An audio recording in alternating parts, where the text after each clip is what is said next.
ನಮಗೇನು ಕೇಳತ್ತಾರೋ average rate of change ಅನ್ನ ಕೇಳತ್ತಾರ.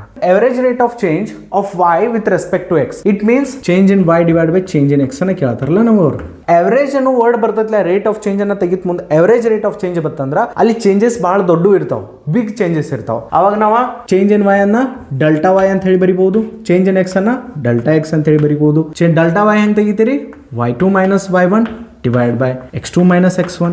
Average rate of change of y with respect to x. ನೋಡ್ರಿ, with respect to x, x the respect ದಾಗ ಏನ್ ಮಾಡತ್ತಾರೋ rate of change ಅನ್ನ ತೆಗಿತಾರ. ಅದಕ್ಕಾಗಿ ಚೇಂಜ್ ಇನ್ ಎಕ್ಸ್ ಅನ್ನ ನಾನು ಡಿನಾಮಿನೇಟರ್ ದಾಗ ಇಡತ್ತೆ. ಯಾವ ಒಂದು ಕ್ವಾಂಟಿಟಿ ರೆಸ್ಪೆಕ್ಟ್ ದಾಗ ರೇಟ್ ಆಫ್ ಚೇಂಜ್ ಅನ್ನ ತೆಗಿ ಅಂತಿರ್ತಾರಲ್ಲ ಅವರ, ಆ ಒಂದು ಕ್ವಾಂಟಿಟಿ ಚೇಂಜ್ ಅನ್ನ ಏನ್ ಮಾಡೋದು ಡಿನಾಮಿನೇಟರ್ ದಾಗ ಇಟ್ಟು. When x changes from x equals to 0 to x equals to 2, x ಏನಾಗೈತಿ 0 ಹಿಡಿದ 2 ಚೇಂಜ್ ಆಗೈತಿ. x ದ ಒಂದು ಪರ್ಟಿಕ್ಯುಲರ್ ವ್ಯಾಲ್ಯೂ, y ದು ಏನೋ ಒಂದು ಪರ್ಟಿಕ್ಯುಲರ್ ವ್ಯಾಲ್ಯೂ ಬರ್ತೈತಿ. x equals to 0 ಇದ್ದಾಗ y ಏನೋ ಇರ್ಬೇಕಲ್ಲ ಅಲ್ಲಿ. ಸೊ ನಾನು x equals to 0 ಅನ್ನೋದ y equals to 2x square plus 3x minus 1. x equals to 0 ಇದ್ದಾಗ y ದು ಒಂದು ಪರ್ಟಿಕ್ಯುಲರ್ ವ್ಯಾಲ್ಯೂ ಇದ್ದಿರ್ಬೇಕಲ್ಲ. ಸೊ y1 ಅನ್ನ ಕ್ಯಾಲ್ಕುಲೇಟ್ ನಾನು ಇಲ್ಲಿ ಹಿಡಿದು ಮಾಡ್ಬೋದು. x equals to 0 ಇದ್ದಾಗ y1 ನಮ್ಮದು -1 ಇತ್ತು. x2 ಇದ್ದಾಗ y ದು ಏನೋ ಒಂದು ವ್ಯಾಲ್ಯೂ ಇರ್ತೈತಿ, ಅದನ್ನ ನಾವು ಕ್ಯಾಲ್ಕುಲೇಟ್ ಇಲ್ಲಿ ಹಿಡಿದು ಮಾಡ್ನು. ಸೊ y ಏನಿತ್ತು ನಮ್ದು 2x square plus 3x minus 1. ನಾನು x equals to 2 ಹಾಕಿನಿ ಅಂತಂದ್ರ ನಮ್ಗೆ ಏನಾಗ್ತೈತಿ 2 ಸ್ಕ್ವೇರ್, x ಜಾಗದಾಗ 2 ಹಾಕತ್ತ ನಾನು 2 ಸ್ಕ್ವೇರ್ ಪ್ಲಸ್ 3 ಇಂಟು 2